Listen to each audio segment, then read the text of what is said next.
Hello students, welcome to another new video. So in this video we are going to discuss about the issue of shares and the different types of shares. तो देखो अपन shares के बारे में बात करते हैं तो सबसे पहले अपने को जानना जरूरी है कि बेसिकली शेयर मतलब क्या होता है।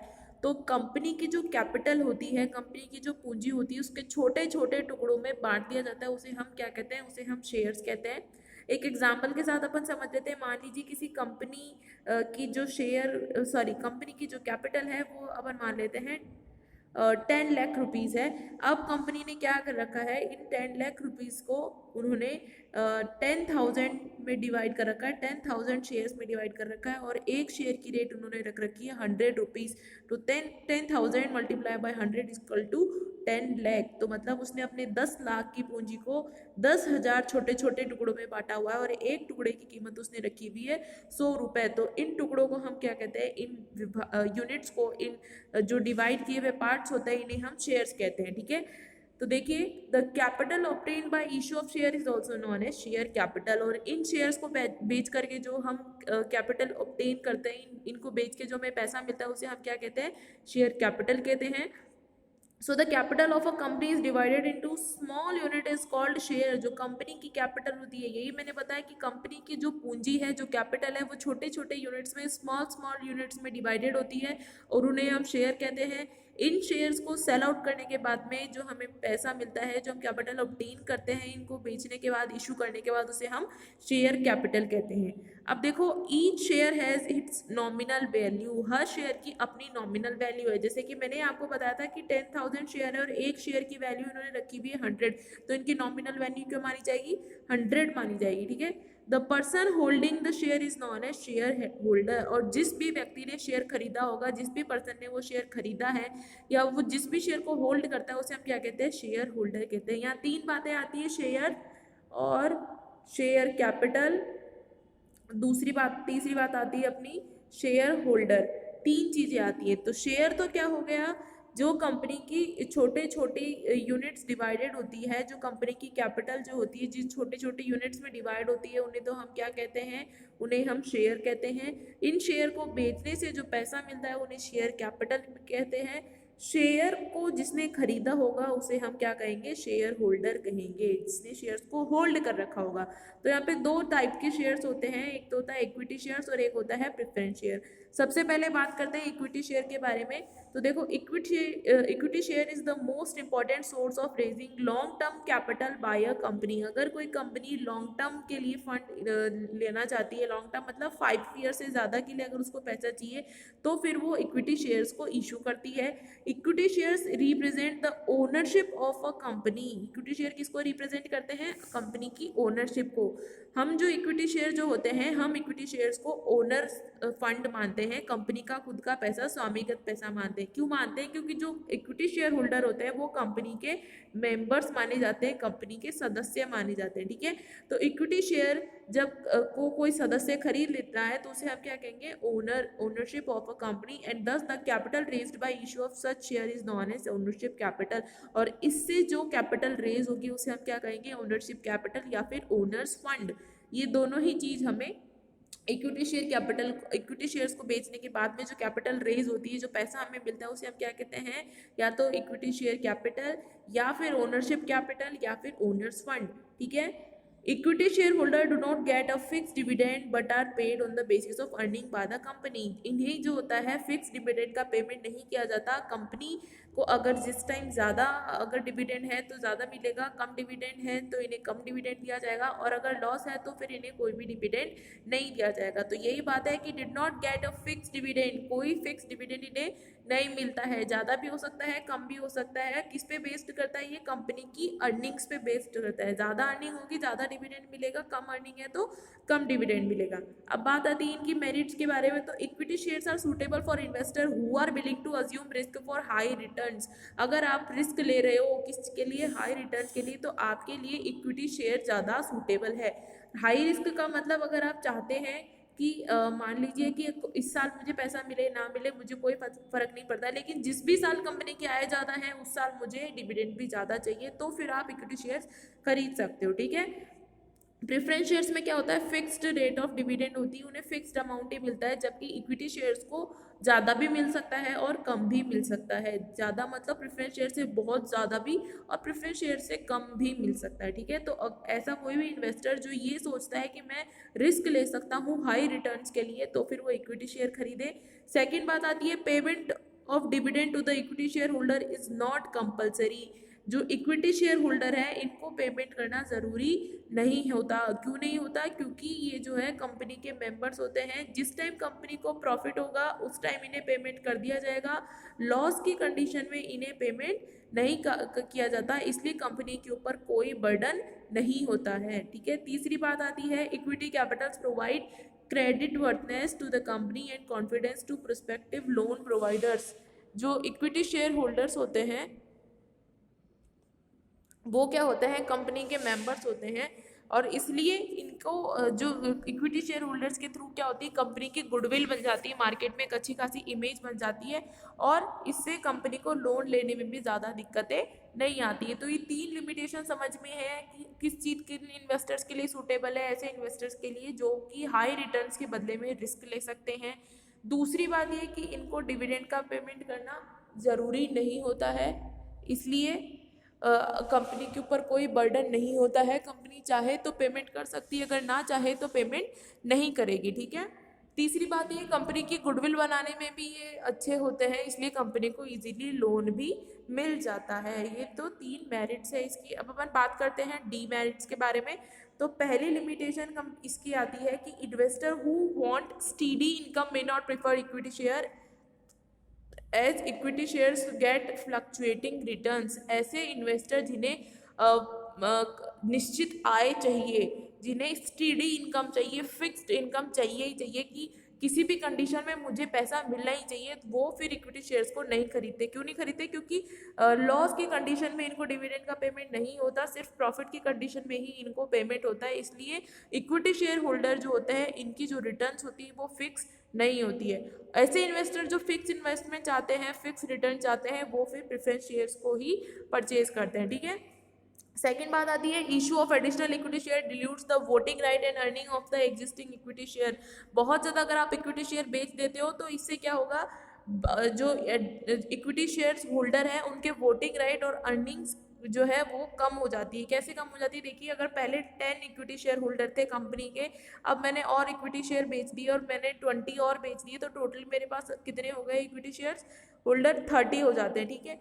पहले सिर्फ 10 लोग ही थे जिनके पास वोटिंग पावर थी और सिर्फ 10 लोगों में ही डिविडेंड को बांटा जाता था।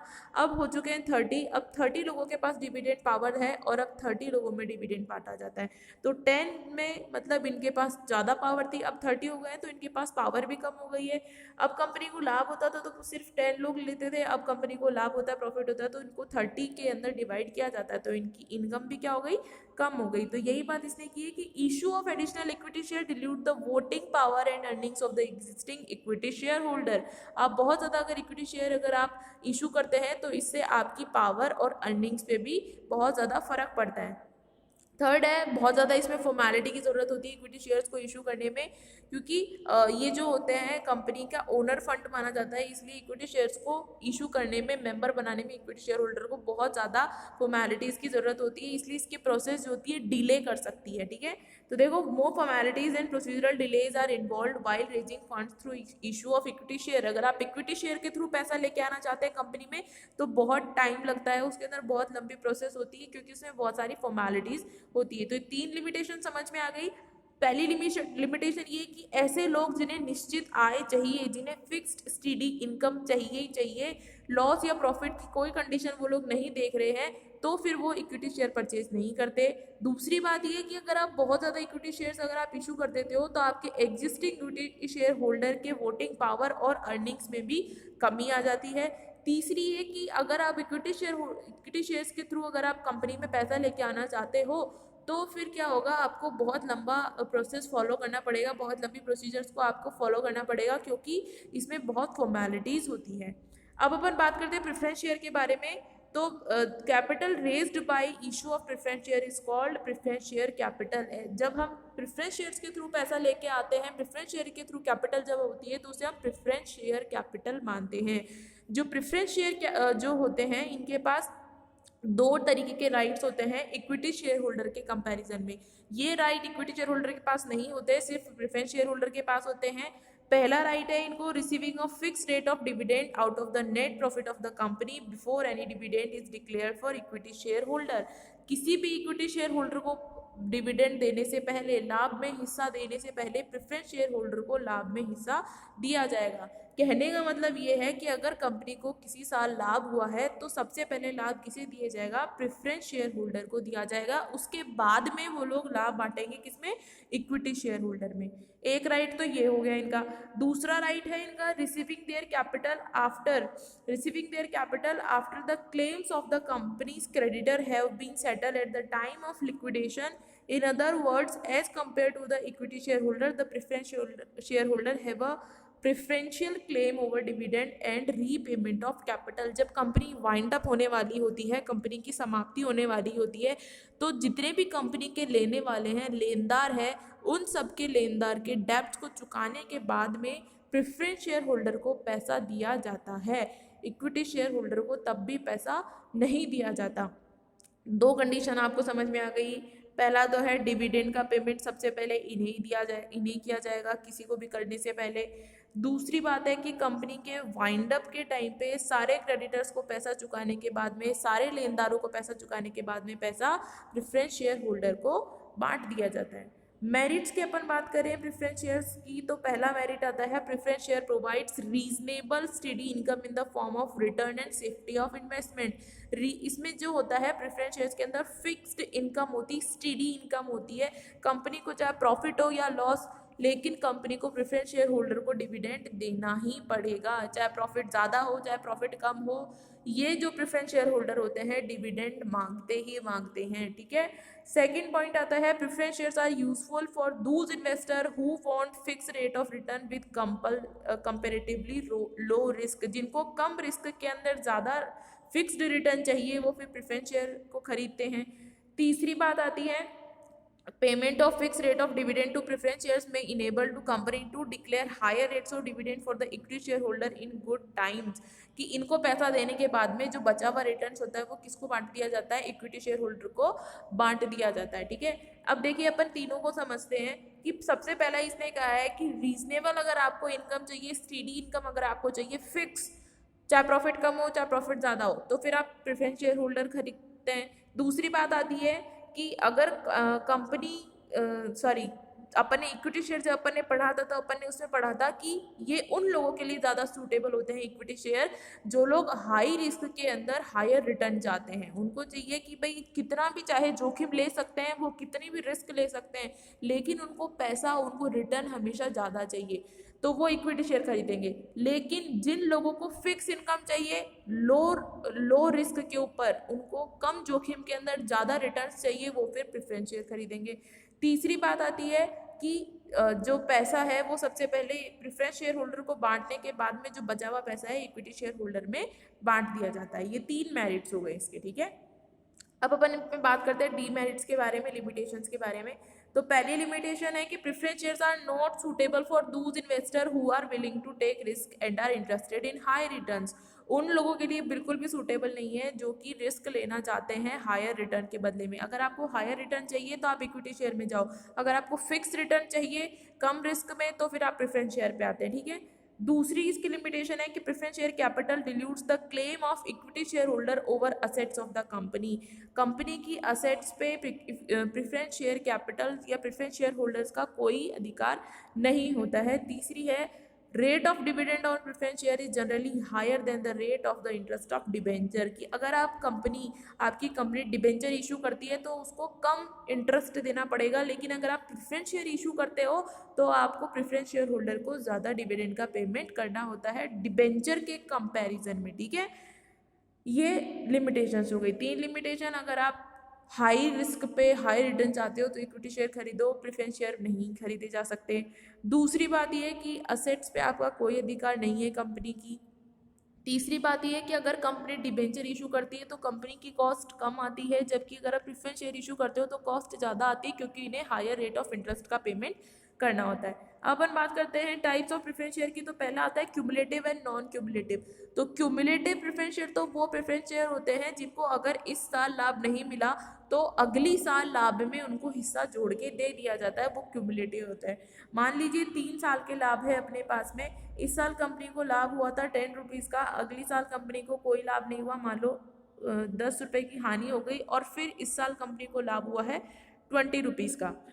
कंपनी ने डिसाइड कर रखा है कि प्रेफरेंस शेयर होल्डर को 5 रुपीज़ देने हैं लाभ में से, तो अगर 10 में से 5 अगर प्रेफरेंस को दे देंगे तो इक्विटी के लिए बचेगा 5। नेक्स्ट ईयर भी इनको इन्होंने फिक्स होता है, हमेशा इनका फिक्स होता है कि अगर इनको 5 देना है तो हमेशा 5 ही देंगे। तो नेक्स्ट ईयर भी इनको 5 देना था लेकिन लॉस हो गया किसी की सिचुएशन के कारण, तो फिर यहाँ पे लाभ इन्हों नहीं मिल पाया।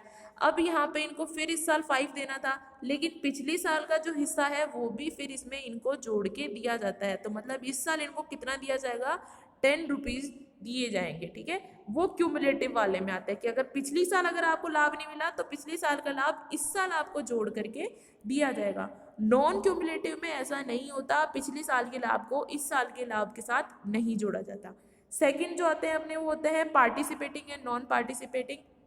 तो जो कंपनी के डिविडेंड में जितना पार्टिसिपेट करेंगे वो पार्टिसिपेटिंग, और जो कम पार्टिसिपेट करेंगे, कम भागीदारी होंगे, वो नॉन पार्टिसिपेटिंग। कंपनी के लाभों में जिसका जितना ज़्यादा भागीदारी, जितना ज़्यादा अधिकार होगा वो पार्टिसिपेटिंग प्रेफरेंस शेयर होंगे, जिसका जितना कम अधिकार होगा या फिर अधिकार ना के बराबर होगा वो नॉन पार्टिसिपेटिंग होंगे। लास्ट आते हैं अपने कन्वर्टेबल एंड नॉन कन्वर्टेबल।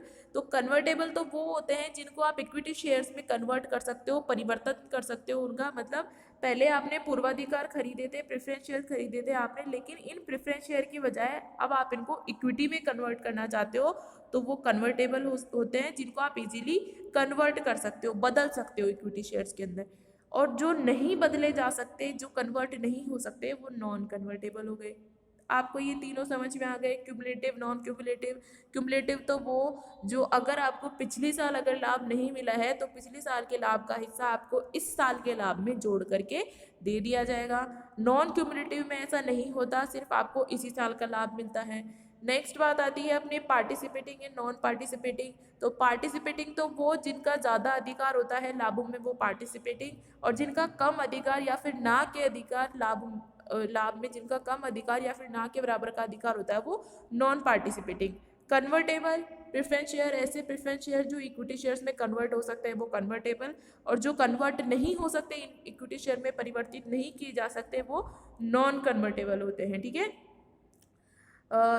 ये तो था अपना शेयर्स के बारे के अंदर, आगे भी अपन बहुत सारी चीज़ें इसमें डिस्कस करते रहेंगे। I hope you like this video. Thanks for watching this. Still you guys have any doubts and queries, you can do comment on this video. I will surely try to sort out all your doubts and queries.